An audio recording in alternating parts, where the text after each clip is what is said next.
Praise the Lord. ஜெபிக்கலாம் வாங்க என்ற குடும்ப ஜெபத்துக்குள்ளாக உங்களை வரவேற்கிறோம். நான் ரெவரண்ட் சேரா ஏப்ரஹாம். இந்த நாளில ஒரு சிறப்பு துளிகளோடு, சிந்தனை துளிகளோடு நாம் இந்த நாளில ஜெபத்துக்குள்ளாக கடந்து போகலாம். இந்த நாளில எடுத்துக்கொண்ட ஒரு டாபிக் வந்து பேராசை. பேராசை என்பது ஆசையை மீறி அதிகமா ஆசைப்படுகிறத பேராசை. ஆசையை மீறி அதிகமா ஆசைப்படுகிறது. சோ இது ஒருவனுடைய வாழ்க்கையையும் ஒரு மனதையும் கெடுக்கிற ஒரு தீய குணம். பயங்கரமான ஒரு தீய குணம் இது. இன்னொன்னு பாத்தீங்கன்னா, இது உறவுகளை பாதிக்கும். பேராசை உள்ளவர்கள் எப்போதும் ஏதாவது ஒன்றை பெறுவதற்கு ஏங்கிக்கிட்டே இருப்பாங்க. ஏதாவது அவங்களுக்கு அவங்களுக்கு இதெல்லாம் வேணும். எனக்கு தான், எனக்கு தான், எனக்கு தான். அந்த மாதிரி ஒரு குணங்கள் அவங்களுக்குள்ள கிரியை செஞ்சுக்கிட்டே இருக்கும். மன அமைதியே அவங்களுக்கு இருக்காது. ஏன்னா எது பார்த்தாலும் அவங்களுக்கு வேணும். கீழே கீழே ஏதாவது பார்த்தாலும் அதை வேணும். எங்கேயாவது ரோட்ல பார்த்தாலும் அதை வேணும். எதை பார்த்தாலும் அவங்களுக்கு தான் வேணும்ன்ற மாதிரி நினைப்பாங்க. அது அழுக்கா இருக்குதோ, அது நல்லதா இருக்குதோ, கெட்டதா இருக்குதோ, அதுதான் வேணும்னு பார்ப்பாங்க. இன்னொன்னு பார்த்தீங்கன்னா, பேராசையால உறவுகள் பாதிக்கப்படுகிறது. பேராசை இருந்தாலே அவங்களால சரியான ரிலேஷன்ஷிப்பை மெயின்டைன் பண்ண முடியாது. பேராசை பிடித்தவர்கள் தங்களுக்கு எவ்வளவு கிடைத்தாலும் அதை அனுபவிக்காமல் அதிகம் வேண்டும் என்று விரும்புவார்கள். அவங்களால சந்தோஷமாவே இருக்க முடியாது. இன்னும் அதிகமா வேணும், இன்னும் அதிகமா வேணும், இன்னும் அதிகமா வேணும். எவ்வளவு கொடுத்தாலும் பத்தாது. ஓசியில வாங்கினா கூட பத்தாது. அது இன்னும் அதிகமா வேணும். இன்னும் 2 பேக் கிடைக்குமா, இன்னும் 3 பேக் கிடைக்குமா அப்படின்னு பார்த்து ஏங்குவாங்க. பேராசை வந்து ஒரு கொடிய தீய நோய், பயங்கரமான நோய். அந்த நோய் வந்து யாருக்கெல்லாம் எப்படி இருக்குதோ தெரியாது. அதுக்குள்ள சேர்த்து இன்னொரு நோயும் வரும். பேராசை குணமுடையவர்களை, அந்த அந்த பேராசை குணம் வந்து அது அந்த அந்த பேராசை உடையவர்கள் சுற்றிலும் அவங்களுக்கு மட்டும் இல்ல, அவங்கள சுற்றிலும் இருக்கிறவங்களையும் பாதிக்கும். அதான் அது அந்த பேராசைனால அவங்களால நிம்மதியாகவே இருக்க முடியாது. சுற்றிலும் இருக்கிறவங்களுக்கும் ஒரு டென்ஷனை உண்டாக்கிடுவாங்க. இன்னொன்னு, பேராசையும் பொறாமையும் ட்வின்ஸ். அவங்க அண்ணன் தம்பி மாதிரி. அவங்க அவங்க வந்து இரட்டை பயங்கரவாதிகள். அது ரெண்டுமே, பொறாமையும் பேராசையும் ஒருத்தருக்குள்ள இருக்குதுனாக்கா கண்டிப்பா அவங்க கூட நம்மளால வாழவே முடியாது. ஆமா, அந்த மாதிரி ஒரு குணங்கள் இருக்கும். பேராசை நம்மை மற்றவர்களுடன் ஒப்பிட்டு பார்க்க தூண்டுகிறது. பொறாமை நம்மை மற்றவர்களுடன் போட்டியிட தூண்டுகிறது. எவ்வளவு பயங்கரமான குணம் பாருங்களேன். இந்த மாதிரி குணத்திட்ட இருக்கிறவங்கள்ட்ட எல்லாம் நம்ம மாட்டிக்கிட்டா ஐயோ தலைவலி, பயங்கரமான தலைவலி. கண்டிப்பா நீங்க யோசிங்க. உங்க கூட இருக்கிறவங்க, ஒருவேளை நீங்க இப்படிப்பட்ட பேராசையினாலும் பொறாமையினாலும் பாதிக்கப்பட்டு இருக்கிறீங்கனாக்கா கண்டிப்பா அது உதவவே உதவாது. அந்த பேராசை வந்து நம்மள மற்றவங்களோடு ஒப்பிட்டு பார்க்க செய்யும். பொறாமை வந்து மற்றவங்களோட போட்டியிட செய்யும். ஆக மொத்தத்துல பாத்தீங்கன்னாக்கா, எப்ப பாரு பக்கத்து வீட்டுல அவங்க வீட்டுல வளையற புல்ல பார்த்து எவ்வளவு அழகா பச்சை பசேல்னு இருக்குது பாரு அப்படின்ட்டு ஒப்பிட்டு பார்த்து, நம்ம வீட்டுல விளைய மாட்டுது, அப்படி பச்சையாவே இருக்க மாட்டுதே, அப்படிதான் அவங்க முடிவெடுப்பாங்க. அப்படி பார்த்து முடிவெடுப்பாங்க. அவங்களுக்குள்ள ஒரு நிம்மதியே இருக்காது. இன்னொன்னு பாத்தீங்கன்னா, இந்த இந்த பேராசை இருக்கிறவங்க மற்ற பிள்ளைங்களை பாக்குது, மற்ற குடும்பத்தையே பார்த்துட்டு இருக்கிறது, அவங்க வீட்டுல என்ன செய்யறாங்க, அவங்க ஸ்டேட்டஸே பாக்குறது, அவங்க எப்படியாச்சும் எங்கேயாச்சும் கடன் வாங்கியாச்சும் பைக் வைக்க கூட இடம் இருக்காது, ரோட்ல தான் வைப்பாங்க. ஆனா பெரிய பைக் வாங்கிட்டேன் பாரு, எங்க அங்க 0 இன்ட்ரெஸ்ட்னு போட்டிருக்கும். எல்லா இடத்துலயும் நேரா நுழைஞ்சிருவாங்க. அப்படியே இழிச்சுக்கிட்டே நுழைஞ்சிருவாங்க. நுழைஞ்சி அந்த 0 இன்ட்ரெஸ்ட்ல கடன் மேல கடன், கடன் மேல கடன், கடன் மேல கடன் வாங்கி ஒரு பெரிய காரை வாங்கிக்கிறது. வாங்கத்தை பத்தி தப்பு இல்ல, இருந்தா வாங்கலாம்.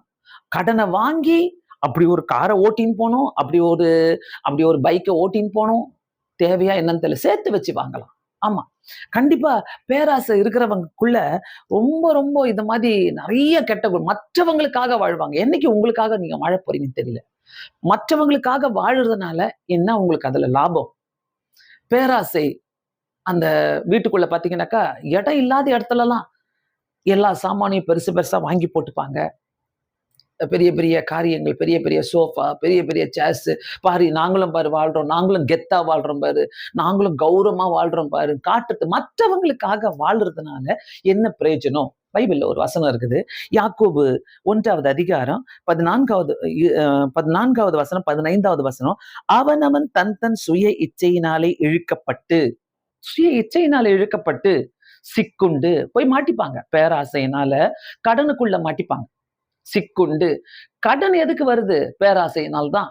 பத்தல பத்தல பத்தல இன்னும் பத்தல, எனக்கு பத்தல, பத்தலன்னு சொல்லிட்டு எனக்கு தான் வேணும்னு சொல்லிட்டு போய் கடனை வாங்கி வாங்கி வாங்கி வாங்கி அதுல சிக்குண்டு அப்புறமா ப்ரேயர் ரெக்வெஸ்ட் அனுப்புறது. அப்புறமா ஐயோ கொஞ்சம் ஜெபம் பண்ணிக்கங்க, ரொம்ப கடன் தொல்லையில இருக்கிறேன். எப்படி அப்படி ஒரு கடன் தொல்லையில போக முடியும்? ஏன் முடிவெடுக்க முடியல? இது எனக்கு இல்லையா? நான் அப்புறம் வாங்கிக்கிறேன். இது இன்னைக்கு எனக்கு கொடுக்கப்படலையா?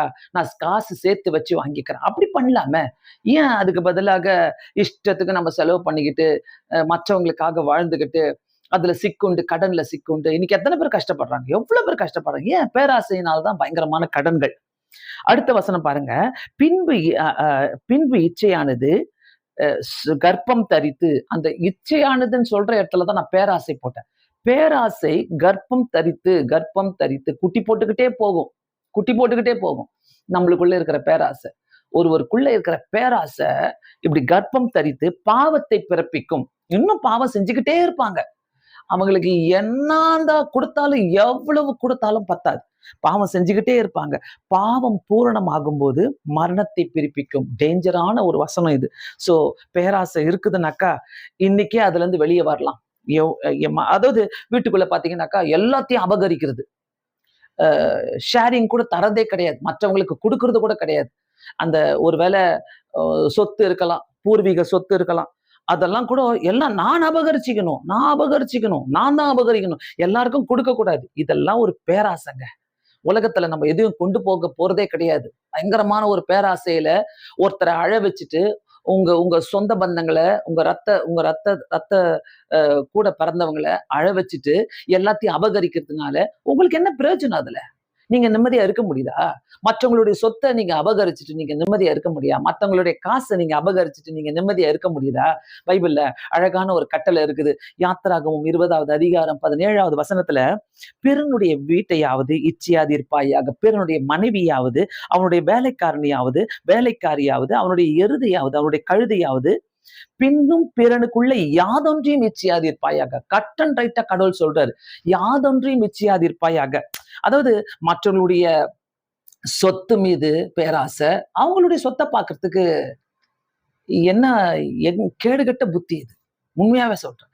அது மற்றவங்களுடைய சொத்தை அபகரிக்கிறது, அந்த சொத்தை நம்ம எடுத்துக்கலாம், பேப்பர் கிடைச்சா போதும், டூப்ளிகேட்டை மாத்துறது, அந்த பேப்பரை அந்த அந்த லேண்ட் பேப்பரை தூக்கி தங்க பேர்ல மாத்தி கொள்றது, இதெல்லாம் ஒரு பொய்யான வாழ்க்கை. நம்ம கடைசியா செத்து போகும்போது நீங்க அதை கொண்டு போக போறீங்களா? இல்லையே. அது நம்மள நரகத்துக்கு தான் நம்மள வழி நடத்தும். இன்னொன்னு பாத்தீங்கன்னா, பணம் பணம் வாங்கிட்டு திருப்பி கொடுக்க மாட்டாங்க. அப்படியே அழுது கஷ்டப்பட்டு கேட்பாங்க. ஒரு 5,00,000 கொடுங்க, 2,00,000 கொடுங்க அப்படின்னு கேட்டுட்டு பின்னாடி கொடுக்கவே மாட்டாங்க அந்த காச. அந்த காசுக்கு கொடுத்தவங்க அழுதுட்டு இருக்கணும். அந்த காசை திருப்பி கொடுங்க. பரிதாபப்பட்டு கொடுத்திருப்பாங்க அவங்க பாவம். நீங்க அழுதத பார்த்து. ஆனா கொடுக்க மாட்டேன். பேராசை, பயங்கரமான ஒரு பேராசை. ஒருத்தருடைய காசை கூட, பணத்தை கூட அத திருப்பி கொடுக்காம அனுபவிக்கிறீங்க பத்தியா? நீங்க கொடுக்க கூடாதுன்னு ஒரு முடிவுல இருக்கிறீங்க பத்தியா? நீங்க நீங்க வந்து ஏன் கொடுக்கணும்னு ஒரு கெட்ட குணத்துல இருக்கிறீங்க பத்தியா? ஆண்டவர் வருத்தப்படுவார். அடிப்பார் நம்மள. அது ஒரு சாபம். கண்டிப்பா. அது மாதிரி இன்னொரு குடும்பத்த பார்த்து, அந்த பிள்ளைங்க முன்னேறுறாங்க, அந்த பிள்ளைங்க நல்லா படிக்கிறாங்க, அந்த பிள்ளைங்க நல்லா இருக்கிறாங்க. உங்க பிள்ளைங்க அப்படியே தான் இருப்பாங்க. பேராசைப்படுகிறவங்களுடைய பிள்ளைங்க அப்படியே தான் இருப்பாங்க. கொஞ்சம் நல்லா புரிஞ்சுகிட்டு யோசித்து நடந்தா, நீதி நியாயமா நடந்தா நல்லா இருக்கும். இன்னொன்னு பாத்தீங்களா, இன்னொருத்தருடைய மனைவிய பார்த்து இச்சிக்கிறது. அது ஒரு பேராசை. ஐயோ! அந்த மனைவி நல்லா இருக்கிறாங்களே, அவங்களுடைய ரிலேஷன்ஷிப்பை உடைச்சு வைக்கிறது. அவங்களுடைய கணவன் நல்லா இருக்கிறாரு, அந்த ரிலேஷன்ஷிப்பை உடைச்சு வைக்கிறது. மற்றவங்களுடைய பிள்ளைகளை பார்த்து, மற்றவங்களுடைய நகையை பார்த்து, துணியை பார்த்து கொஞ்சம் வாங்கிட்டு போவாங்க. கொஞ்சம் அந்த நகையை கொடுங்களேன், கல்யாணத்துக்கு போட்டுட்டு தரேன். அந்த துணியை தாங்களேன், அந்த ட்ரெஸ்ஸை பட்டு புடவை தாங்களேன், நான் கட்டிட்டு நாளைக்கு வரவே வராது.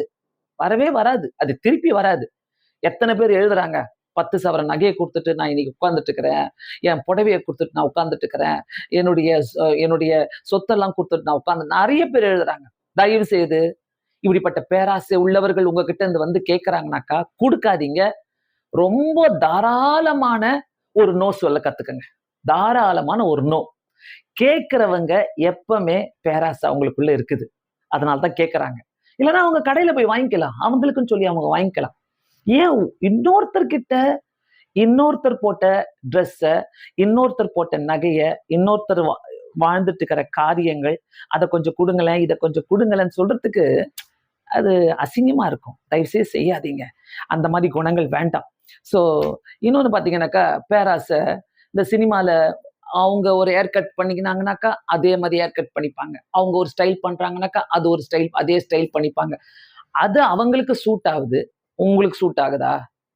இதெல்லாமே ஒருத்தருக்குள்ள இருக்கிற கெட்ட பேராசை. பொறாமையும், பேராசையும் ஒண்ணா போய்க்கிட்டே இருக்குது. ஒண்ணா தான் டிராவல் பண்றாங்க. ஸோ இந்த குணத்துக்குள்ள யாராவது மாட்டிட்டு இருக்கிறீங்கனாக்கா, தயவு செய்து வெளிய வாங்க. இது கர்த்தருக்கு பிடிக்காத ஒரு குணம். அது மட்டும் இல்ல, இது நம்மள அழிச்சிடும். இது ஒரு சாபமான குணம். இந்த குணத்தினால நிச்சயம் 100க்கு 100, 100க்கு 100 முன்னேறவே முடியாது. பேராசையும், பொறாமை இருக்கிறவர்களும் முன்னேறவே முடியாது. அதனால இந்த பேராசையினால நம்ம சீரழிந்து போகிறத விட, "ஏசப்பா போதும் என்ற மனதோடு நான் இருக்கிறேன். எனக்கு நீங்க என்ன குடுத்திருக்கிறீங்களோ, நான் அத வச்சுக்கிறேன். நான் அதை யூஸ் பண்றேன். அது எனக்கு பிரயோஜனமா இருக்கும்ன்னு" சொல்லி நீங்க வாழ்ந்தீங்கன்னாக்கா, கண்டிப்பா அது யூஸ்ஃபுல்லா இருக்கும். அளவுக்கு மீறி யோசித்து, அளவுக்கு மீறி எல்லாத்தையும் வாங்கி வச்சுக்கிட்டு, கெத்து காட்டணும். உலகத்துல மற்றவங்களுக்கு முன்னாடி நான் வாழ்ந்து காட்டுறேன் பாரு. செய்யவே செய்யாதீங்க. செய்யவே செய்யாதீங்க. கர்த்தர் உங்கள அவருடைய பலத்த கரத்துக்குள் வச்சு உங்கள உயர்த்துகிற தேவனா இருக்கிறார். ஆண்டவர்ட்ட ஜெபம் பண்ணுங்க. பேராசை உள்ளவங்க, ஆண்டவரே எங்ககிட்ட வரக்கூடாதுன்னு சொல்லி ஜெபம் பண்ணுங்க. நோ சொல்ல கத்துக்கங்க அவங்களுக்கு. கண்களை மூடி இந்த மாதிரி குணம் இருக்கிறவங்களுக்காகவும், இந்த குணங்கள் நம்மள விட்டு வெளிய போகணும்னு சொல்லியும் கண்களை மூடி ஜெபிக்கலாம். பரலோக பிதாவே, உம்மை ஸ்தோத்தரிக்கிறோம், உம்மை துதிக்கிறோம். கொடுத்த நல்ல நேரத்துக்காக ஸ்தோத்திரம். இந்த இந்த தாட்ஸ் ஆண்டவரே அநேகருக்குள்ள போய் சேரட்டும். இந்த பேராசையினால இயேசு சுவாமி அநேகர் சீரழிந்து போகிறார்கள் ஐயா. இயேசு சுவாமி இந்த பேராசை, பொறாமையினாலப்பா ஆண்டவரே அநேக குணங்கள், அநேக குடும்பங்கள் பாதிக்கப்படுகிறது ஆண்டவரே. இயேசு சுவாமி தங்களுடைய நகைகளையும், பணத்தையும், சொத்தையும் விட்டு கொடுத்துட்டு ஏமாந்துட்டு உட்கார்ந்து போறவங்களுக்கு நீரே கர்த்தாவே அவங்களுக்கு நியாயம் செய்ய வேண்டுமா ஜெபிக்கிறேன் ஆண்டவரே. அந்த பேராசையினால எடுத்துக்கொண்ட ஒருத்தரையும் நீங்க சந்திங்க.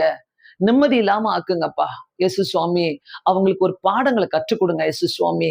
பரலோக பிதாவே இந்த ஜெபத்தை கேளுங்கப்பா. இயேசு சுவாமி இதனால பாதிக்கப்பட்ட ஒருவருக்கும் இந்த செய்திகள் போய் சேரட்டும் ஆண்டவரே.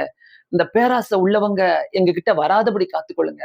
இந்த பேராசையோடு வராங்கனாக்கா அவங்களுக்கு நோ சொல்ல எங்களுக்கு தைரியத்தை தாங்க இயேசு சுவாமி. ஆண்டவரே கெத்தா வாழ்வதற்காக எவ்வளோ கடனை வாங்கி வச்சுட்டு நிறைய பேர் கஷ்டப்படுறாங்கப்பா. உணர்த்துங்க இயேசு சுவாமி. பேசுங்க ஆண்டவரே. ஆவியானவர் பேசுங்கப்பா. ஆண்டவரே இந்த குணத்துல இருந்தெல்லாம் நாங்க வெளியே வரணும்னு சொல்லிட்டு அநேகருக்கு உணர்த்தி காட்டுங்க. இந்த ஜெபத்தை ஏற்றுக்கொள்ளுங்க. இயேசுவின் நாமத்தினாலே வேண்டிக் கொள்கிறேன் பிதாவே. ஆமென். கண்டிப்பாக இந்த டாபிக், இந்த செய்தி உங்களுக்கு எல்லாருக்குமே பிரயோஜனமாக இருக்கும்னு நினைக்கிறேன். இந்த செய்தியை மற்றவங்களுக்கு அனுப்புங்க, ஷேர் பண்ணுங்க. இந்த ஜெபிக்கலாம் வாங்க என்ற சேனலை சப்ஸ்கிரைப் பண்ணாதவங்க நீங்க சப்ஸ்கிரைப் பண்ணுமாறு நான் கேட்டுக்கொள்கிறேன். Thank you so much. God bless you.